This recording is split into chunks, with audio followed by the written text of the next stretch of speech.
അപ്പൊ അള്ളാഹുവിനെ മറന്നു ജീവിക്കുന്നവർക്ക്, അള്ളാഹുവിനെ ഓർക്കാതെ ജീവിക്കുന്നവർക്ക് മാത്രമാണ് എന്തുണ്ടാവുക? അവർക്ക് ജനങ്ങളെ തൃപ്തി ആഗ്രഹിക്കും, ജനങ്ങളിൽ സ്ഥാനം ആഗ്രഹിക്കും, ജനങ്ങളെ ലൈക്ക് ആഗ്രഹിക്കും, ജനങ്ങളെ കമന്റ്സ് ആഗ്രഹിക്കും. നേരെ മറിച്ച് അള്ളാഹുവിന്റെ തൃപ്തി മാത്രം ആഗ്രഹിക്കുന്നവർക്ക് ജനങ്ങളൊന്നും തന്നെ അവർക്ക് ആഗ്രഹിക്കില്ല. അവരുടെ ആഗ്രഹം അള്ളാഹുവിന്റെ തൃപ്തിയാണ്. അള്ളാഹുവിന്റെ ലൈക്സ് ആണ്. അള്ളാഹു എന്നിൽ ഡിസ്ലൈക്ക് ആവോ എന്നുള്ള പേടിയാണ് അല്ലെ? നമ്മളിപ്പോ ഫേസ്ബുക്കിലോ സോഷ്യൽ മീഡിയയിലോ ഒരുപാട് ലൈക്സ് കിട്ടുമ്പോൾ നമുക്ക് ഭയങ്കര സന്തോഷം. എനിക്ക് ഇത്ര ലൈക്സ് കിട്ടി, അല്ലെങ്കിൽ ഇത്ര ഫോളോവേഴ്സ് ഉണ്ട്. 1 മില്യൺ ഫോളോവേഴ്സ് ഒക്കെ ഉണ്ടാകുമ്പോൾ വലിയ നോട്ടീസൊക്കെ അടിക്കും. 1 മില്യൺ വ്യൂ അല്ലെങ്കിൽ 5 മില്യൺ ഫോളോവേഴ്സ്, അതിനൊരു വാർഷിക ആക്കും, അങ്ങനെ എന്തൊക്കെയോ ആക്കും.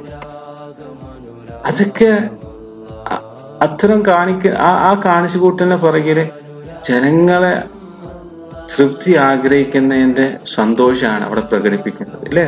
അല്ലെങ്കിൽ ആളുകൾ ഇങ്ങനെ 5 മില്യൺ വ്യൂ എന്നൊക്കെ പറഞ്ഞ് വലിയ നോട്ടീസ് അടിക്കേണ്ട ആവശ്യമുണ്ടോ? അല്ലെങ്കിൽ 5 മില്യൺ ഫോളോവേഴ്സ് എന്നിട്ട് വലിയ നോട്ടീസ്, അങ്ങനെ 5 മില്യൺ ഫോളോവേഴ്സ് ആയി എന്നിട്ട് ചില ഉസ്താദ്മാർക്ക് കേക്ക് കട്ട് ചെയ്യുന്നതൊക്കെ കണ്ടിട്ടുണ്ട് അവരുടെ ചാനലിൽ. സുബ്ഹാനല്ലാഹ്, ഇതൊക്കെ ആളുകൾ ഇത്ര ഉണ്ട് എന്ന്, ഇത്ര ആയി എന്നുള്ള സന്തോഷത്തിന് പറയിലാണ്. പക്ഷെ എത്രമാത്രം അതൊക്കെ അള്ളാഹുവിന്റെ അടുത്ത് സ്വീകരിക്കപ്പെടുന്നുണ്ടെന്ന് നമ്മൾ ചിന്തിക്കാറുണ്ട്. ഓക്കെ, ജനങ്ങളെ ഇടയിലുള്ള സ്വീകരണം, ജനങ്ങളുടെ സ്ഥാനമാനങ്ങൾ, അതിനെ ഇഷ്ടപ്പെടുന്നവർ എന്തുകൊണ്ട് ഇതൊക്കെ എത്ര 10 മില്യൺ ലൈക്സ് ഉണ്ടായാലും 10 മില്യൺ ഫോളോവേഴ്സ് ഉണ്ടായാലും അള്ളാഹുവിന്റെ ഒരു ഇഷ്ടമില്ലെങ്കിൽ എന്ത് കാര്യം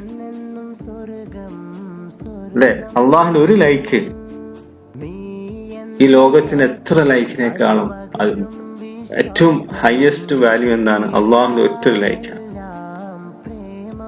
അതിനുവേണ്ടി നമ്മൾ സിൻസിയറായി പ്രവർത്തിക്കുമ്പോൾ ഒരിക്കലും മറ്റുള്ള ലൈക്സ് അല്ലെങ്കിൽ മറ്റുള്ള ഫോളോവേഴ്സ് നമുക്കൊരു സന്തോഷം നൽകാൻ പാടില്ല. അല്ലെങ്കിൽ അത് നമ്മളെ അള്ളാഹുവിന്റെ തൃപ്തിനെ മുകളിലാക്കാൻ പാടില്ല. അവർ ഫോളോ ചെയ്യട്ടെ, അവർ ലൈക്ക് ആവട്ടെ, അത് അള്ളാഹു നൽകുന്ന അനുഗ്രഹമാണ്, അള്ളാഹു നൽകുന്ന ഒരു സ്ഥാനമാണ്. അതില് ഞാൻ ഇത്രമാത്രം സന്തോഷിക്കേണ്ടതുണ്ടോ? നാളെ അതേ ആളുകൾ എന്നെ ഡിസ്ലൈക്ക് ചെയ്യാനും മതി, അതേ ആളുകൾ എന്നെ അൺഫോളോ ചെയ്യാനും മതി. പക്ഷെ അള്ളാഹുവിനെ ലൈക്ക്